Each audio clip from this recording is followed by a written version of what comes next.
मैले पास गरेको म भन्दिउँ अलिकति म 2 मिनेटमा सक्छु। 8 क्लास पढ्दै थिएँ, पढ्दा पढ्दै मलाई चाहिँ नि हेड सरले आएर कुट्नु भयो। कुटेपछि मेरो पालो पनि बडाङ्गै दिइहाल्यो। दिएपछि अब सरले मलाई रेस्टिकेट भयो। रेस्टिकेट भएपछि अब भदौमा कुटाकुट भयो, रेस्टिकेट भयो। अब त्यतिखेर के थियो भन्दाखेरि मुङसिरमा नयाँ क्लास सुरु हुन्थ्यो, यता पथरीमा ल्याएर हाल्नुभयो। सुनपकुवा माध्यमिक विद्यालय भन्ने थियो। जेठमा फेरि ठुलो जाँच आइहाल्यो। उहाँ 8 क्लासमा पढ्दा पढ्दै आधी सकिएपछि कुटाकुट भइगयो, फेरि 8मै सुरु गर्नु पर्यो।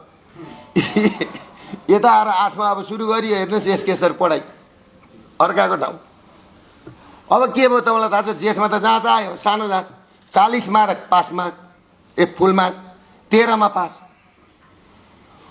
अब लेख्नलाई मठ्ठु आउँदैन, मलाई खैनी खानदेखि पढ्तिर केही आउँदैन थियो त्यतिखेर। क्लियर कुरा छ, सत्य कुरा यही। अब के गरेँ भन्दाखेरि मैले अब यो कसरी यसलाई चाहिँ अब यो सालको जाँच चाहिँ कसरी पार लाउने भनेपछि त्यही मेरै हामी पढ्ने ठाउँमा एकजना सुकुम्बासीको छोरो भेषराज चामलागाई भन्ने चाहिँ भर्खर एसएलसी डिस्टिङसन गरेको थियो, मोरङ जिल्लाको टप। उसलाई मैले 50 रुपियाँ पैसा दिएर त्यो जाँच लेख्ने काममा लगाएँ। लिएर गएँ भेषराज चामलागाईलाई लिएर गएँ। मेरो काम के भयो भन्दाखेरि क्वेसन पेपर र त्यो आउट गर्ने छ, त्यो गर्ने। अब तपाईँलाई हेर्नुहोस् है सर, अब दोस्रो पहिलो पिसा फेर्न जाँदा क्वेसन आउट, पेपर आउट, दोस्रो पिसा फेर्न जाँदाखेरि इन। अब पट्याएर पनि ल्याउनु भएको छैन, यस्तो गऱ्यो बिस्तारै मिलाएर गरियो। मैले त्यो सालको जाँच सबै सकेँ। सकिसकेपछि अब भोलिपल्ट रिजल्ट भयो नि त। रिजल्ट हुँदाखेरि के भयो तपाईँलाई थाहा छ? के को भयो? इङ्ग्लिसमा 39 आएको, 40 फुल मार्क, 39। हिसाबमा 38, सबै विषयमा 35 देखि माथि।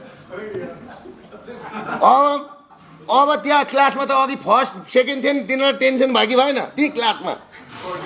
हेर्नुहोस् है, तपाईँलाई मान्छेले मान्छेको रिस गर्छ। यहाँ हाम्रो माधवजीले भन्नुहुन्छ कुकुरको रिस गर्ने कुकुर हुन्छ नि, बिरालोको रिस गर्ने बिरालो हुन्छ, मान्छेको रिस गर्ने मान्छे हुन्छ। त्यही क्लासमा पनि फर्स्ट भाइहरू मेरो रिस गर्न थाले। अब मलाई यिनीहरूलाई के थाहा छ मेरो जाँच भेसेले लेखेको भन्ने थाहा छ त? अब मलाई सिक्न आयो भने कति पिट्छ। मैले तर्केर अब ठुलो जाँच आयो। ठुलो जाँच आइसकेपछि मैले के गरेँ? भेसे कलेज पढ्न गइगयो। अब कहाँ 50, त्यतिखेर 50 रुपियाँ भनेको अहिलेको 5 लाख जस्तो होइन।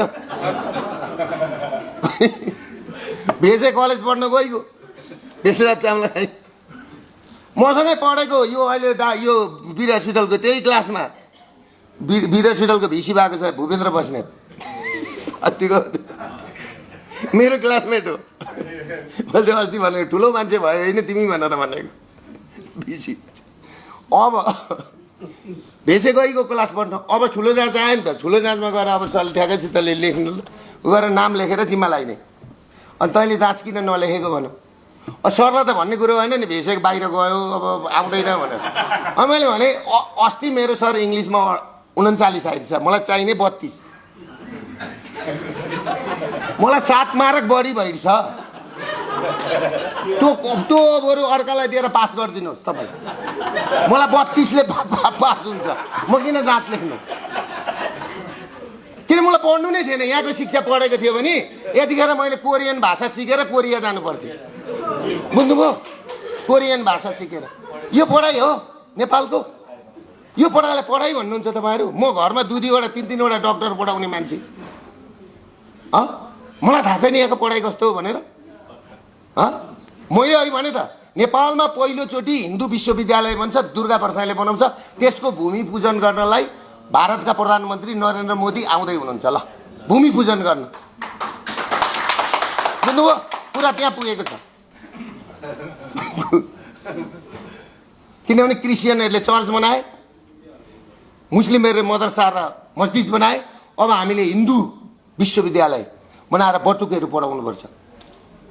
हाम्रो हिन्दू कल्चर कराएर मात्रै हुँदैन नि। हिन्दू राज्य चाहियो भनेर उता पशुपति कोटीहोममा हेर्नुहोस् त, त्यो कोटीहोममा मलाई लिन आएका। मलाई सुरुमा असार 15 गते नै निम्तो आएको, म जाँदिनँ भनिदिएको। मैले ती मान्छे हेर्दैखेरि नि तपाईँहरूको उद्देश्य के हो भनेर सोधेँ। पैसा उठाउने भने। पैसा उठाउने भनेपछि मैले के भने थाहा छ? कोनी के गर्नलाई पैसा उठाउने अरे कता के आश्रम बनाउनलाई। मैले के भने गीताको 17औं अध्याय पढ्नुहोस्। गीताको 17औं अध्यायमा ब्यासमा बसेको बाहुनले, ब्यासमा बसेको गुरुले, पण्डितले चन्दा दिनु पनि हुँदैन, लिनु पनि हुँदैन। त्यहाँ गएर भगवान्सँग गर। तपाईँहरूले बुझ्नुहोस्, हे भगवान् मेरो यो काम गरिदियो भने म तिमीलाई 1 किलो लड्डु चढाउँछु भनेर भन्नु पनि हुँदैन। त्यो त भगवान्सँग डिल हो। तपाईँले एउटा कुरो के बुझ्नुहोस् भने पुराणमा गएर दिन्छु त्यो गर्छु भन्नु हुँदैन। मैले आज त्यत्रा स्कुलहरू बनाएको छु। झापामा गएर हेर्नुहोस्, मेरो नाम लेखेको छैन। छ पाँच करोडका स्कुल बनाएको छु, मैले लेखेको छैन नाम, कहिले पनि लेख्दिनँ। त्यत्रा मन्दिरहरू बनाएँ, कहीँ पनि मेरो नाम लेखेको छैन। ती मूर्तिहरूमा दुर्गा माताका मूर्ति राखेको छन् नि, ड्याम मैले कहीँ गरेको छैन। म कहीँ लेख्दिनँ, किनभने मैले मेरी आमा हुन्, मैले विराजमान गराउनुपर्छ, मैले उहाँलाई संस्कार गरेर राख्नुपर्छ। म त उहाँको भक्त हुँ नि, अनि मैले दान दिएको हो र उहाँलाई। त्यसले गर्दा यी सबै कुराहरू, यी कल्चरका कुरा, यी प्राकृतिकका कुरा, यी सबै कुरा बुझ्नुपर्छ। र अब मैले उहाँको कुराको अलिकति जवाब दिनु पऱ्यो। उहाँले मलाई प्रचण्डको कुरा गरिनुहोस् भन्नुभयो। तपाईँलाई म एउटा कुरा के भन्छु भनेदेखि, मैले पटक भन्छ प्रचण्डको दुबईमा लगानी छ। मैले भनेको अस्ति प्रचण्डले त्यो हुने बित्तिकै मैले प्रचण्डलाई भनेको, तपाईँ कहाँ ल्याकिङ भन्नुभयो, ठुलो गल्ती गर्नुभयो तपाईँले। 62-63मा तपाईँले जनयुद्ध सुरु गर्दाखेरि के भनेर सुरु गर्नुभएको थियो भन्दाखेरि सर्वहारा वर्ग, भोइ मान्छे, उत्पीडन वर्ग भनेर तपाईँले ल्याएको शब्द हो नि त, कम्युनिस्टहरूका शब्द हो नि त। तपाईँलाई त्यही भएर हामीले साथ दियौँ। र तपाईँले 62-63मा आउँदाखेरि तपाईँसँग न टिम थियो, न तपाईँसँग केही थियो। तपाईँसँग मलाई अहिले टिमको कुरा गर्छन् नि, म त्यतिकै अगाडि आएको होला। मैले त नदेखाएको पो त, देखायो भने फुटाइदिइहाल्दो रहेछन्, यहाँ किनिदिइहाल्दो रहेछन्। यहाँ मैले बुझेको छैन, मेरो तपाईँको अक्सफोर्ड र हार्वर्डमा पढ्ने 150 जनाले मेरो सबै बनाउँदैछन्, तयारी गर्दैछन्। मैले त्यत्तिकै रिसर्च गरेको छैन नि। किन यी प्रमाण आए? यी प्रमाणका लागि मैले 10औं करोड रुपियाँ खर्च गरेको छु। म त्यत्तिकै भात खाएर बसेको छु।